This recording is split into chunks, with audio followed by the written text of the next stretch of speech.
Hi Photos subscribers. Today we're talking about umbrellas. We're talking about light adapters in general most of this week, but I wanted to show you something that you can use that actually is an accessory for flashes or studio strobes. And today we're talking about umbrellas. Now, umbrellas for lighting purposes, I would not suggest for rain. If it's the only thing you have in a pinch, perhaps it'll work, but it might not fare so well around your lights until it's dry. Whoop, there's a little introduction, there's my umbrella. I was going to show you the photography umbrella or umbrellas that I have, and I apologize, I have them packed away with my studio strobes and I just can't lay my hands on it this second. So that being hopefully not too big of a negative, it's just, let me show you what the reason that it's called an umbrella is it is made off of the principle of a rain umbrella. Okay, it's the same principle. It opens the same way, it locks the same way, or at least everyone that I've used so far, and I have not used everyone that's out there on the market, but they could vary a little bit in principle, but they're gonna, or vary a little bit in actual use, but the principle is generally gonna be the same. It's gonna have some sort of rod that the carrier runs up and down, and the supports are going to branch out and create that resistance with that fabric as any other rain umbrella will. And when you look at the use for photography, you're going to see this kind of white panel fabric so that the light comes through.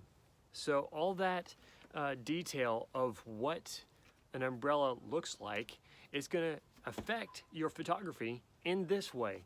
When I place that up against the light that I have over next to the side of me, you see the flattening of the light. I'm still lit, you can still see me, but the light is not so direct, bright, and harsh against my skin.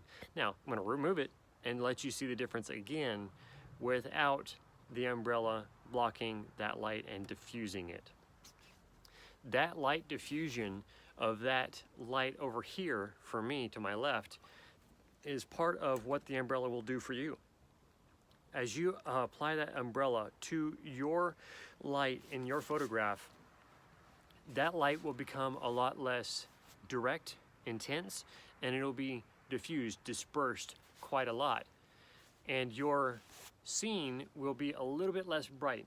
If you have your camera set in such a way that the camera and what it sees is exposed and has great contrast and everything else, because that light is not diffused, then you're going to need to change some of your settings to allow some of that contrast and vibrancy back into your photograph. But when you look at something, if you have something that reflects highly, then you're going to want to, in some way or another, work your light so that it works with the subject you're looking to photograph or image in that regard. The umbrella may be a great way of doing that, but there may be some other options you want to look at in diffusing your light and adjusting your light to the proper position and exposure for your item.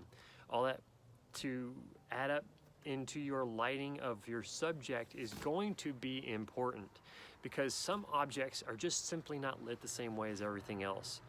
And we'll get into a lot more detail about what you're imaging and how to image it. But again, that's a little bit subjective because that's how I light it. That's the personality, quote unquote, I give to my photographs.